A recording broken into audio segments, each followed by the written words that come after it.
English Midland town of Leicester has never been seen as a particularly exciting place, yet it was here that a mild-mannered knitwear factory worker gave birth to the latest exciting and dangerous sport, extreme ironing.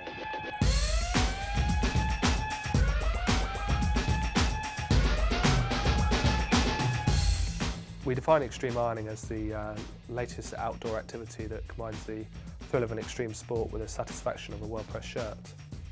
Phil Shaw, nicknamed Steam as in steam iron, invented extreme ironing.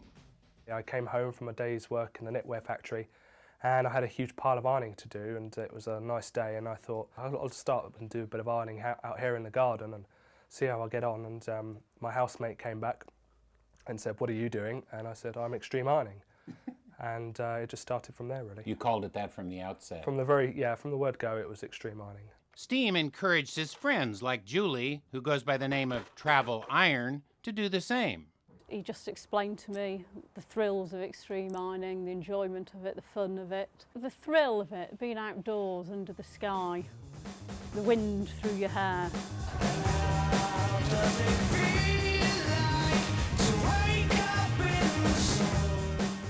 Soon Steam and his friends were ironing all over town.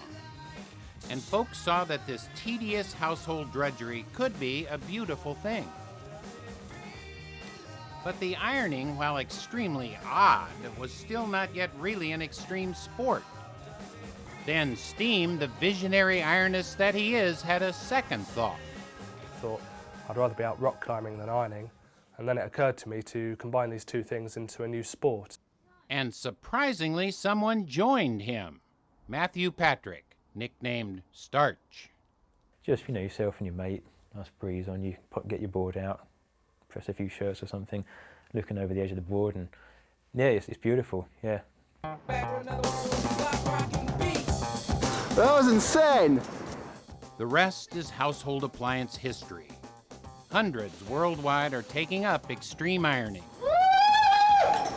Get that crease out! They're coming up with all manner of variations, and ironing in every conceivable locale. In Germany, they've combined ironing with meditation. Elsewhere, ironing has gone mobile.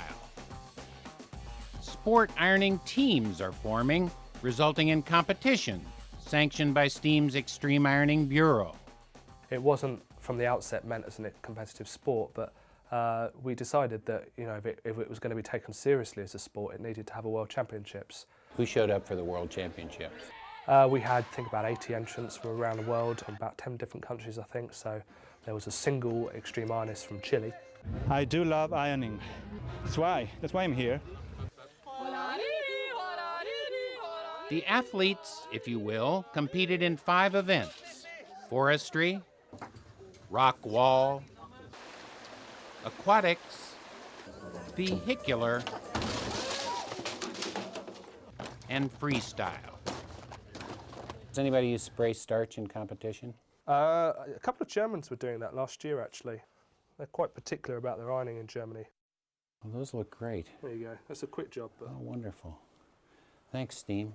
Good job.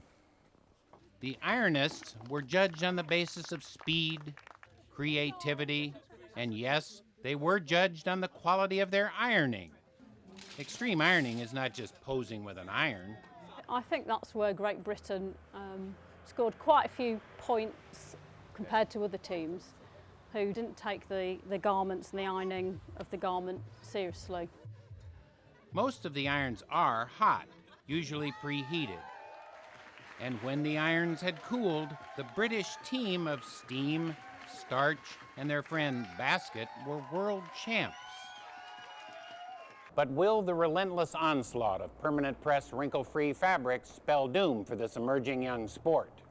Like non-iron shirts and stuff. Yeah. Well, that just makes extreme ironing a little bit easier. You don't think it's just a passing fancy, though, do you? I don't know. I could see it in the Olympics or something. And if they can have synchronized swimming, why can't they have extreme ironing? But Starch has reservations. To take it to the Olympics, you might need to regulate it a little bit more, which I'm in two minds about. I wouldn't want to see people taking performance-enhancing drugs so they can somehow iron better. But that's in the future. For now, global ironing just gets more and more extreme, like here in South Africa, on Mount Everest, at more than 19,000 feet atop Mount Kilimanjaro, nude, and base jumping off a cliff in Australia. Not surprisingly, the sport's attracting lots of attention. There's a new book and lots of fearless new participants. So now I'm ready to go. Mindless of the risks of physical danger or extreme embarrassment. Spray starch, not to mention the risk of arrest. No ironing here? I don't know how this works. Okay. Okay. Okay. I have to finish. Thank you. Have a good day. What?